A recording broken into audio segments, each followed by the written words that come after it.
प्रिय भाई बहनों, आज हम सभी सामाजिक विषय नागरिक शास्त्र के अंतर्गत कक्षा अष्टम में पाठ 4 के अंतर्गत भाग 4 का वीडियो बन रहा है, जिसमें हम दूसरे टॉपिक की चर्चा करेंगे, जिसका नाम है राष्ट्रीय सरकार का चुनाव करना। राष्ट्रीय सरकार का चुनाव हम कैसे करते हैं।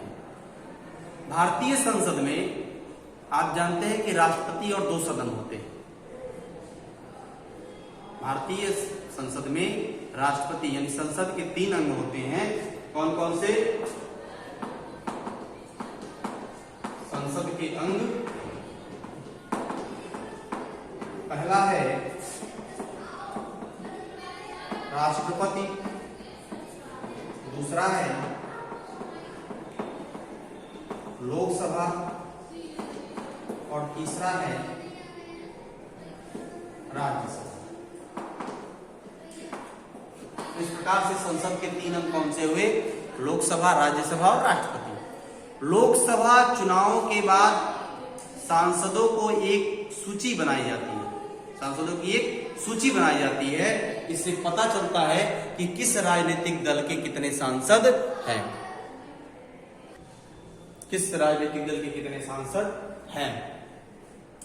इसके बाद यदि कोई राजनीतिक दल सरकार बनाना चाहता है, यदि कोई राजनीतिक दल सरकार में आना चाहता है, तो उसे निर्वाचित सांसदों में बहुमत प्राप्त होना चाहिए कि यानी जितने भी लोकसभा के सांसद हैं उसमें उसका बहुमत हो।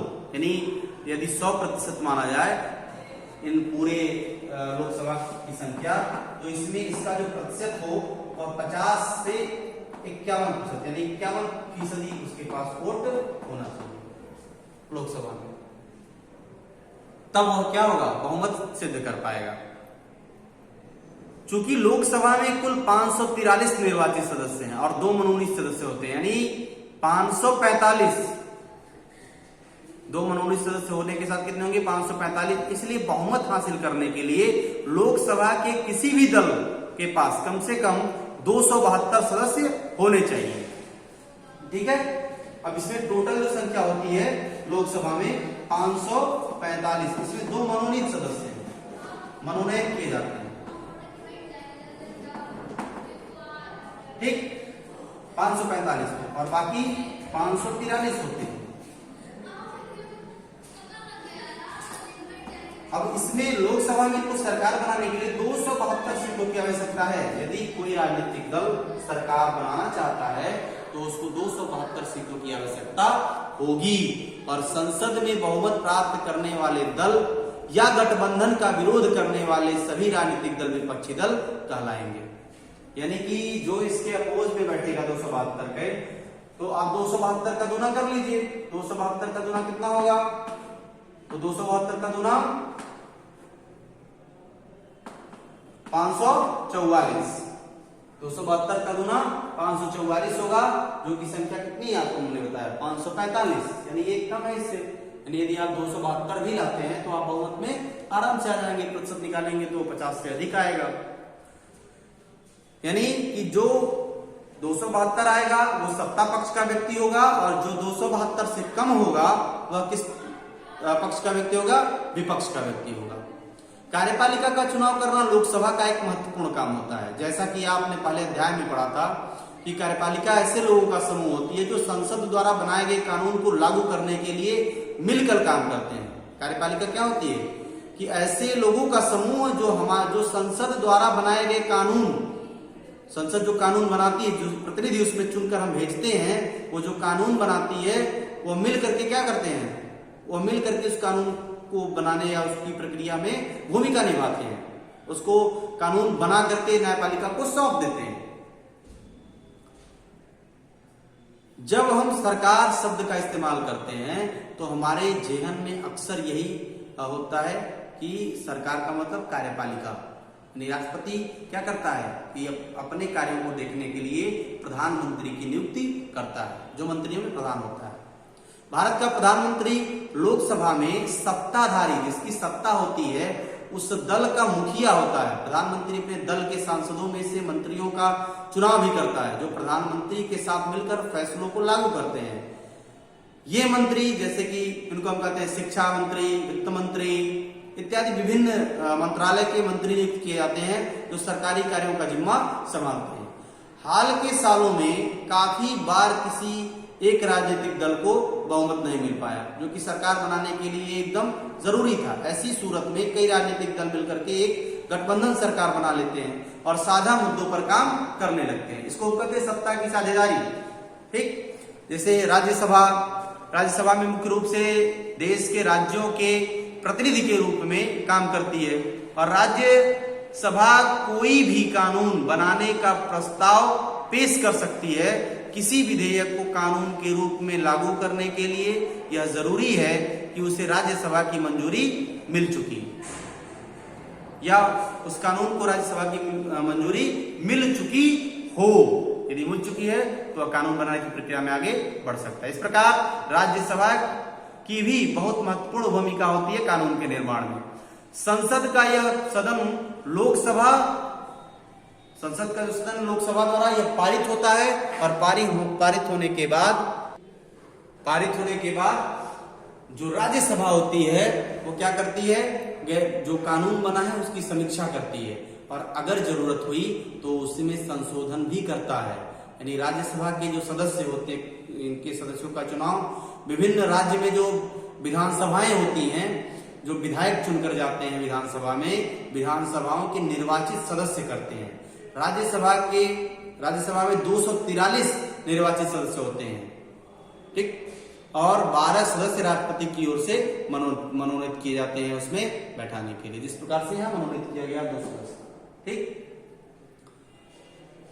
सरकार को नियंत्रित करना और मार्गदर्शन देना और जानकारी देना, इसके विषय में हम चर्चा करेंगे। तो जब संसद का सत्र चल रहा होता है तो उसमें सबसे पहले प्रश्नकाल होता है। प्रश्नकाल एक महत्वपूर्ण व्यवस्था है। इसके माध्यम से सांसद सरकार के कामकाज के बारे में जानकारियां हासिल करते हैं और इसके जरिए संसद कार्यपालिका को नियंत्रित करती है। यानी एक दूसरे से क्या है, सहसंबंधित है। सवालों के माध्यम से सरकार को उसकी खामियों के प्रति आगाह किया जाता है और इस तरह सरकार को भी जनता के प्रतिनिधियों यानी सांसदों के जरिए जनता की राय जानने का मौका मिलता है। सरकार से सवाल पूछना किसी भी सांसद की बहुत महत्वपूर्ण जिम्मेदारी होती है। लोकतंत्र के स्वस्थ संचालन में विपक्षी दल एक अहम भूमिका अदा करती है और वे सरकार की नीतियों और कार्यक्रमों की कमियों को सामने लाते हैं कि आपने क्या कमी रखी है नीतियों में और क्या कमी रखी है इन कामों में, इसको सरकार सबके समक्ष लाते हैं। अपनी नीतियों के लिए, अपनी नीतियां जो बनाते हैं वो उन नीतियों के लिए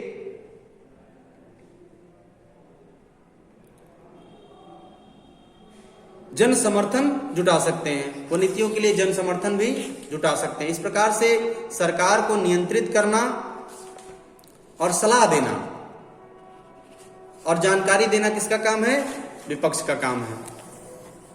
सांसदों के प्रश्नों से सरकार को बहुत महत्वपूर्ण फीडबैक मिलता है। जो विपक्षी दल होता है, जो प्रश्नकाल होता है जिस पर हम चर्चा कर रहे हैं प्रश्नकाल की, उसकी हम बात करें तो इसमें सांसद जो होते हैं, सांसदों के प्रश्नों से सरकार को भी महत्वपूर्ण फीडबैक मिलता है कि हमने अपने नीतियों में क्या कमी रखी, किसके चलते ये आलोचना हमारी हो रही है। इसके चलते जो है सरकार चुस्त रहती है कि हमको कोई भी कमी अपनी नीतियों में नहीं रखना है। इसके अलावा वित्त से संबंधित सभी मामलों में संसद की मंजूरी सरकार के लिए बहुत महत्वपूर्ण होती है। यह कई तरीकों से एक है इसमें से जिसके माध्यम से संसद सरकार को नियंत्रित करती है, उसका मार्गदर्शन करती है और उसको सूचित करती है और जनप्रतिनिधियों के रूप में संसद को नियंत्रित, निर्देशित और सूचित करने में सांसदों की एक अहम भूमिका होती है और यह भारतीय लोकतंत्र का एक मुख्य आयाम है। यदि ये न रहे तो हम इस देश को लोकतांत्रिक व्यवस्था की संज्ञा नहीं दे सकते हैं। कानून बनाने के अंतर्गत क्या है? कानून बनाना संसद का एक महत्वपूर्ण काम है। इसके बारे में हम अगले अध्याय में चर्चा करेंगे कि किस प्रकार से कानून बनाया जाता है और उसके पहले हम ये चर्चा करेंगे कि संसद में कौन लोग होते हैं।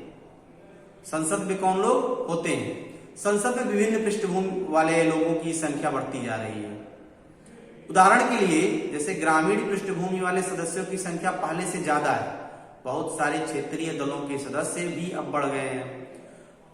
जिन समूहों और तबकों का अब तक संसद में कोई प्रतिनिधित्व नहीं था, वे चुनाव जीतकर आने लगे हैं।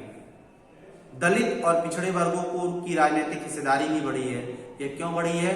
क्योंकि आप देखेंगे कि हमारे देश में आरक्षण की व्यवस्था है और आरक्षण की व्यवस्था उनको दी गई है कि जो कुलीन वर्ग के लोगों के समक्ष बहुत नीचे हैं, वो समृद्ध नहीं है, शक्तिशाली नहीं है, उनके पास अपना बाहुबल नहीं है। तो उसके लिए क्या है, हमारे सरकार ने समानता का अधिकार दिया है कि सब लोग जो है चुनाव लड़ सकते हैं और यदि किसी को आवश्यकता है तो उसको आरक्षण की व्यवस्था है कि वहां केवल उस वर्ग का व्यक्ति ही लड़ सकता है जिसको आरक्षण दिया गया। जो वंचित है वही चुनाव लड़ सकता है। तो इस प्रकार से उनकी राजनीतिक हिस्सेदारी बढ़ चुकी है। आपके किताब में इंडेक्स दिया गया है, आप देखेंगे कि उसमें कैसे कैसे जो है विभिन्न समुदायों की जो प्रतिशत है या प्रतिनिधि हैं वो धीरे धीरे बढ़ने लगे। देखने में क्या आया है कि जो प्रतिनिधि मूलक लोकतंत्र अपने समाज को पूरे तौर पर सही ढंग से प्रतिनिधित्व नहीं कर सकता, यह बात साफ दिखाई लगी है कि जब हमारे हित और अनुभव अलग अलग होते हैं तो एक समूह के व्यक्ति सबके हित में आवाज नहीं उठा सकता। इस बात को ध्यान में रखते हुए संसद में कुछ सीटें अनुसूचित जातियां, जैसे कि हमने आपको बताया SC ST, अनुसूचित जनजातियां, ठीक है, के लिए आरक्षित की गई है। और ऐसा इसलिए किया गया ताकि इन चुनाव क्षेत्रों में केवल दलितों के अलावा भी कुछ वर्ग हैं, दलितों और आदिवासी उम्मीदवार ही जीते। जैसा हमने आपको बताया कि उस क्षेत्र विशेष में उनको सुविधा दी गई है और संसद में उनकी जो प्रतिनिधित्व है, जो हिस्सेदारी है हो और वह महत्वपूर्ण तरीके से हो सके। उनसे उम्मीद की जाती है कि वे दलितों और आदिवासियों की जिंदगी से जुड़े मुद्दों को ज्यादा अच्छी तरीके से संसद में उठा सकते हैं, क्योंकि वह उन्हीं के वर्ग के होते हैं। तो जाहिर सी बात है कि उनके न्याय की बात वो करेंगे, उनकी मांग करेंगे। इसी प्रकार हाल ही में महिलाओं के लिए भी सीटों का आरक्षण किया गया है कि किसी सीट पर केवल महिला ही लड़ सकती है, क्योंकि महिलाओं को पुरुषों से कम आंका जाता है। उनको ऐसा लगता है कि जो महिलाओं का कार्य है पुरुषों की अपेक्षा क्या है, कम महत्वपूर्ण है और ज्यादा श्रम नहीं लगता है। इसलिए उनको बराबरी का दर्जा देने के लिए महिलाओं के लिए सीटों को आरक्षित कर दिया गया है। इस सवाल पर अभी बहस जारी भी है। 66 साल पहले संसद में केवल 4% महिलाएं थी। आज भी उनकी संख्या 11% से जरा ऊपर ही पहुंच गई है, लेकिन उससे क्या है, भिन्न हो गई है। जब आप इस बात पर ध्यान देते हैं कि आधी आबादी औरतों की है, तो यह साफ हो जाता है कि संसद में उन्हें बहुत कम जगह मिल रही है। तो ये कहां समानता है? हम समानता और न्याय की बात तो की है लोकतंत्र में, लेकिन अभी पूरी तरीके से वो संचालित नहीं हो पाया है। इसी तरह के मुद्दों की वजह से आज हमारा देश ऐसे मुश्किल और अनसुलझे सवालों से जूझ रहा है कि क्या हमारी लोकतांत्रिक व्यवस्था वाकई प्रातिनिधिक है या नहीं, कि हम प्रतिनिधि चुनते हैं, प्रतिनिधि जाकर के संसद में हमारे लिए कानून बनाते हैं और हमारे हक की लड़ाई की बात करते हैं। यह बात लोकतांत्रिक शासन व्यवस्था की ताकत और उसमें भारत के लोगों की आस्था को झलकाती है। इस प्रकार से यह अध्याय समाप्त हुआ। हमें संसद क्यों चाहिए, इसका अभ्यास प्रश्न आपको PDF में भेजा जाएगा। आप अपनी फेयर कॉपी में इसको कर लेंगे। धन्यवाद।